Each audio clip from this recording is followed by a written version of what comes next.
വിഷയവുമായിട്ട് നിങ്ങൾ ഇതിനെ ക്ലബ് ചെയ്യാൻ ശ്രമിച്ചത് എന്തിനാണ്? എൻ്റെ ഒറ്റ ചോദ്യമേ ഉള്ളൂ. ഹാരിസ് ഉയർത്തിയ വിഷയം എന്ന് പറയുന്നത് അവിടെ ആവശ്യത്തിന് ഈ പറയുന്ന പ്രോബ് അവിടെയില്ല. ആ പ്രോബ് ഇല്ലാത്തത് കൊണ്ടൊരു സർജറി മുടങ്ങുന്ന സാഹചര്യമുണ്ടായി.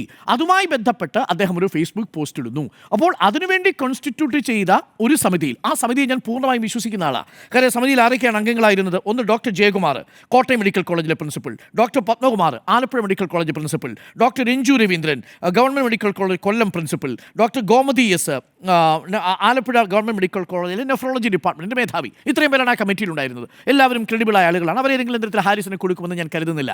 മാത്രമല്ല, അവരുടെ റിപ്പോർട്ടിനകത്തുണ്ട് ഇൻറ്റൻഷൻ വളരെ ക്ലിയർ ആയിരുന്നുവെങ്കിലും ചട്ടലംഘനം നടത്തിയതുകൊണ്ട് ഒരു വിശദീകരണം ആവശ്യപ്പെടണം എന്നുള്ളതാണ് റെക്കമെൻഡേഷൻ. അതുപ്രകാരം ഒരു വിശദീകരണം ആവശ്യപ്പെടാനുള്ള നോട്ടീസ് കൊടുത്തു.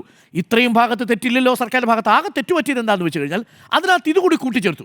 മോക്സിലോസ്കോപ്പ് കൂടി കാണാതായ വിഷയം ഈ കമ്മിറ്റിയുടെ ശ്രദ്ധയിൽപ്പെടുത്തി. എന്നിട്ട് അതുകൂടി അന്വേഷിക്കാൻ ആവശ്യപ്പെട്ടു. ഇവിടെയാണ് ഒരു പിഴവ് സംഭവിച്ചത്. അത് ഒഴിവാക്കാമായിരുന്നു സർക്കാരിന് എന്നുള്ളതാണ് എൻ്റെ പക്ഷം. മന്ത്രി ഹൈലൈറ്റ് ചെയ്ത് പറഞ്ഞു അതാണ് പ്രശ്നം. അത് വന്നു കഴിഞ്ഞതിന് ശേഷം അതെന്തിനാണെന്ന് ഉൾച്ചേർത്തിരിക്കുന്നത്? അങ്ങനെ വരുമ്പോൾ ഇദ്ദേഹത്തെ പൂർണ്ണമായിട്ടും ഇദ്ദേഹത്തെ വിട്ടയക്കുമ്പോഴും ഒരു സംശയത്തിൻ്റെ നിഴൽ അവിടെ കിടക്കണം. അതിനുവേണ്ടി കൂട്ടിച്ചേർത്തതാണെന്നാണ് എൻ്റെ വിശ്വാസം.